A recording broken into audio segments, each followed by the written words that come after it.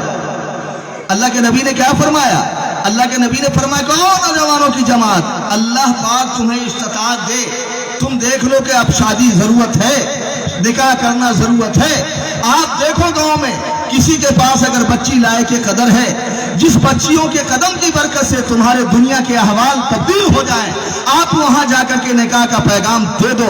اور اللہ کے نبی نے لڑکی والے سے بھی کہا کہ اگر تمہارے گھر پہ کوئی آ جائے پیغام لے کر کے، تم اس کے مکان کو مت دیکھو، اس کے تم باتھ روم کو مت دیکھو، کچن روم کو مت دیکھو، دروازے کو مت دیکھو، پتھر کو مت دیکھو، گاڑی کو مت دیکھو، گھوڑا کو مت دیکھو، بلکہ دیکھو کہ یہ آنے والا اللہ کے محبوب جناب محمد رسول اللہ صلی اللہ علیہ وسلم کا فدائی ہے. اگر اس کے پاس کچھ بھی نہیں ہے لیکن دین کی دولت ہے، اللہ تبارک و تعالیٰ دین کے دولت کے صدقے میں دنیا بھی عطا فرما دے گا. آپ قبول کر لو. نہیں کیجیے گا، بالکل نہیں. وہ بیچارے ماسٹر صاحب کو ہم بتا دیے کہ مولوی صاحب گھوڑا نہیں ہوتا ہے. ارے قسمت کی بات ہے، اس سے تمہارے بچی بہن کا نکاح ہو رہا ہے. کہا اس کے گھر میں کچھ نہیں ہے، ہم پتہ چلا لیے ہیں. ہم کہا کچھ بھی نہیں ہے؟ کہا کچھ نہیں ہے. ہم کہا کہ انشاءاللہ تمہارے خاندان میں جتنی بچیاں ہیں، مولوی کو سارا مسئلہ معلوم ہوتا ہے، اپنے بیوی کے ساتھ کیسے رہنا ہے، بیویوں کی قدر کیسے کرنا ہے، ساری بات معلوم ہے. آپ بے فکر رہو، اللہ تبارک و تعالی ضرور بہتر انتظام ان کے لیے کرے گا. 1-2 سال کے بعد آپ ہم سے ملاقات کرنا. اتفاق سے میں دہلی گیا، اسٹیشن سے اتر رہا تھا تو میں دیکھا کہ اسٹیشن پر چائے بیچ رہا ہے وہ شخص. ہم کو کہا کہ ہم ماسٹر صاحب ہیں. ہم کہا چلو، ہماری نگاہیں خطا کر رہی ہے. ہم اس کو دیکھے لیکن چل دیے. وہی مجھ کو سلام کرتا ہے. حضرت ابھی معاف کیجیے گا، ہم جو بولے تھے نا ماسٹر صاحب، ہم کانوینٹ والے ماسٹر صاحب تھے، اس میں ہم کو جو ہے نا آمدنی نہیں ہوا تو یہاں آ گئے. ہم کہا اچھی بات ہے، آپ وہی ہو نا بہن والے مولوی جو گھوڑا جو نکاح کروا رہے تھے؟ کہا میں وہی ہوں. ہم کہا یہ بتاؤ کہ تمہارے بہنوں کا کیا حال ہے؟ کہا کہ اللہ کا کرم ہے کہ وہ بہنوئی ہمارے گھر میں اللہ تبارک و تعالیٰ دنیا کے تمام ہمارے خاندان کے اندر جو لڑکیاں ہو ان کا دولہا مولانا ہی ملے. ہم کہا ایسا کہے بھائی؟ کہا کہ وہی مولانا صاحب کے وجہ سے تو آج ہمارے گھر کے اندر رونق جو ہے الحمدللہ اللہ نے عطا فرما دیا ہے.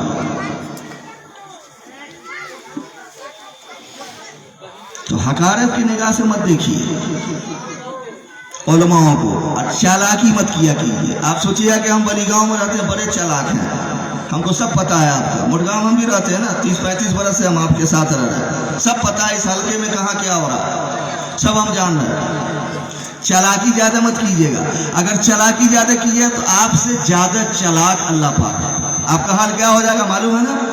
مسلمان، یہودی، عیسائی سفر میں چلا، راستے تمام ہونے سے پہلے بھوک لگ گئی. یہودی نے کہا کچھ کھانے کا؟ ہاں. مسلمان نے کہا کہ عیسائی کے پاس 1 روٹی ہے. کہا تم؟ کہا نہیں میرے پاس ہے. کہا کہ ہم 3 روٹی ہے. کہا کہ ہاں.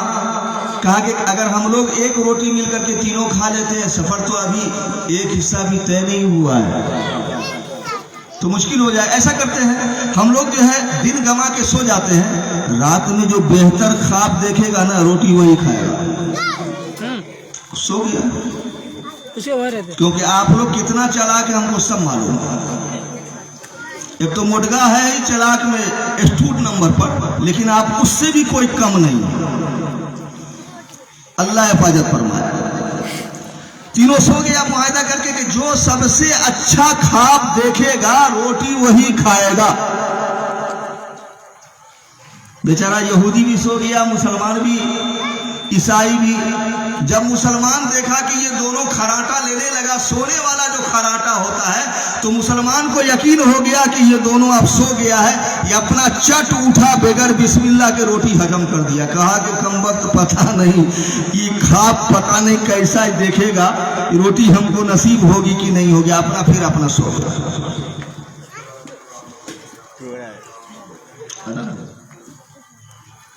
اذان سن لیجیے.